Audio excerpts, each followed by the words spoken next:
நாட்டுக்காக உழைப்பதற்கு அண்ணா பிறந்தார். பொது நலத்தில் தானே நாள் முழுக்க கண்ணா இருந்தார்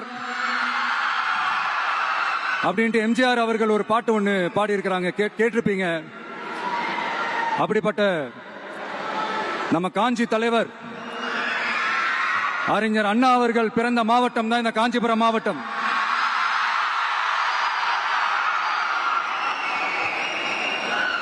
தன்னுடைய வழிகாட்டின்றதுனாலேயே தான் ஆரம்பிச்ச கட்சியினுடைய கொடியில அறிஞர் அண்ணா அவர்களை வச்சவர் எம்ஜிஆர். ஆனா அறிஞர் அண்ணா அவர்கள் ஆரம்பிச்ச அந்த கட்சியை அதுக்கப்புறம் கைப்பற்றினவங்க என்னெல்லாம் பண்றாங்கன்னு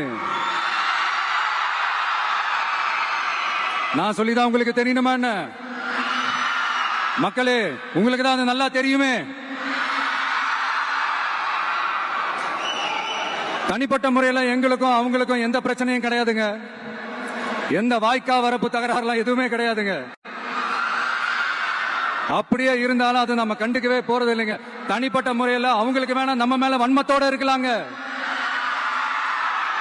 ஆனா நாமெல்லாம் அப்படி கிடையவே கிடையாதுங்க. ஆனா உங்களை என்ன நம்ம எல்லாரையும் பொய் சொல்லி நம்ப வச்சு ஓட்டு போட வச்சு ஏமாத்தினாங்கல்ல, அப்படி ஏமாத்தி ஆட்சிக்கு வந்து நல்லது செய்யற மாதிரி நடிக்கிறாங்கல்ல, நாடகம் ஆடுறாங்கல்ல, அவங்களை எப்படி நம்ம கேள்வி கேட்காம இருக்க முடியும்? அதனால அவங்கள நம்ம கேள்வி கேட்காம விட போறதே இல்லை. இதையே நான் காஞ்சிபுரம் மாவட்டத்தில் இருந்து நான் சொல்றேன்னா, தெரிஞ்சோ தெரியாமலோ இந்த மாவட்டத்துக்கும் நமக்கும் ஆட்டோமேட்டிக்காவே ஒரு கனெக்ஷன் ஒன்று ஏற்படுதுங்க.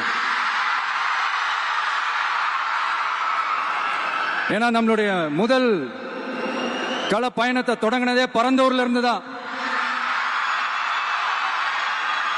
பரந்தூருக்கு போய் அந்த மண்ணில் நின்று அந்த மக்களுக்காக கேள்வி கேட்டதும் இதே அண்ணா அவர்கள் பிறந்த காஞ்சிபுரம் மாவட்டம் தான்.